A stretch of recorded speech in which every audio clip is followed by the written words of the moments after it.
Selamat datang kembali di pembahasan mendalam kita. Kali ini, kita akan fokus ke satu bagian penting dari buku Principles Ray Dalio. Spesifiknya, bab 14 di bagian 3. Lakukan apa yang telah Anda tetapkan. Kita udah siapin catatan dan kutipan nih. Misinya, gimana caranya biar rencana itu nggak cuma jadi omongan, tapi beneran jadi hasil. Betul sekali, karena seringnya ya kita udah semangat banget bikin rencana, diagnosis masalah, desain solusi, pas eksekusi malah berhenti.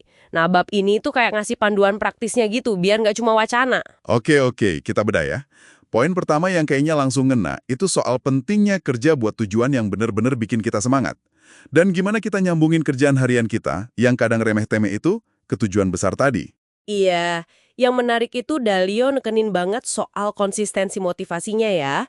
Jadi bukan cuma punya tujuan, tapi gimana kita terus-menerus ngingetin diri sendiri dan tim, kenapa sih kita ngerjain ini, biar selalu nyambung ke gambaran besarnya.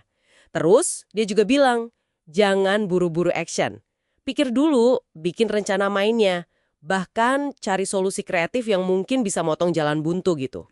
Wah, ini relevan banget ya. Buat Anda yang mungkin lagi ngerasa, aduh kerjaan numpuk nggak kelihatan ujungnya. Terus ada poin kedua nih yang rasanya juga, nyata banget. Sadarilah bahwa setiap orang punya terlalu banyak pekerjaan. Gimana tuh ngadepinnya? Kuncinya, menurut Dalio, ya di penerimaan itu sendiri. Sadari aja kalau beban kerja tinggi itu ya normal gitu. Jangan frustrasi, karena frustrasi itu nggak produktif sama sekali kan. Begitu kita terima, kita bisa lebih fokus ke prioritas. Atur waktu, bukan ngeluhin bebannya. Ini soal mindset sih, lebih ke situ. Oke, jadi terima dulu realitanya ya. Nah, ngomongin manajemen kerjaan, ada alat bantu praktis nggak? Dalio nyebut soal checkers ya, daftar periksa. Iya, checklist itu berguna banget. Biar nggak ada langkah penting yang kelewat, apalagi kalau prosesnya rumit atau berulang.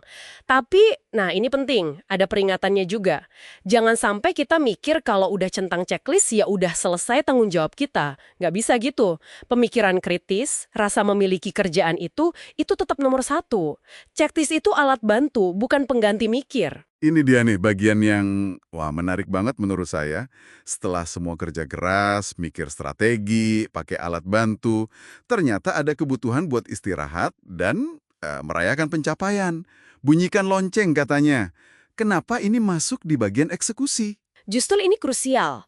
Kalau kita lihat gambaran besarnya lagi, istirahat, pemulihan energi, itu bukan cuma enak kalau ada, tapi kebutuhan. Buat apa? Ya buat jaga performa jangka panjang, biar nggak burnout, nggak kehabisan bensin di tengah jalan. Terus soal perayaan, sekecil apapun pencapaiannya, itu penting banget buat bangun momentum. Bikin tim semangat lagi, ngerasa kerja kerasnya dihargai. Ini kayak bahan bakar emosional gitulah. Jadi, kalau kita coba rangkum nih buat Anda yang dengerin, mengubah niat jadi hasil tuh ternyata nggak sesimpel bikin rencana bagus aja ya. Perlu banget nyambungin kerjaan ke tujuan yang bikin klik. Terus terima aja kalau kerjaan emang banyak, pakai alat bantu kayak checklist dengan bijak. Dan jangan lupa, atur energi, istirahat yang cukup, rayakan kalau ada yang berhasil dicapai. Persis. Ini kayak siklus gitu ya.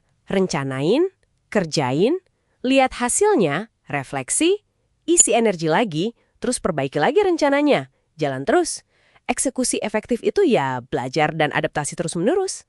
Oke, nah sebagai penutup, mungkin ada satu hal nih yang bisa Anda renungkan sendiri. Coba deh, pikirin satu tugas rutin Anda yang mungkin terasa biasa aja, yang Anda lakuin tiap hari. Seberapa jelas Anda bisa lihat benang merahnya? Dari tugas kecil itu, nyambungnya ke tujuan besar mana sih yang benar-benar bikin Anda semangat? Mungkin nemuin koneksi itu lagi bisa jadi sumber energi baru buat Anda.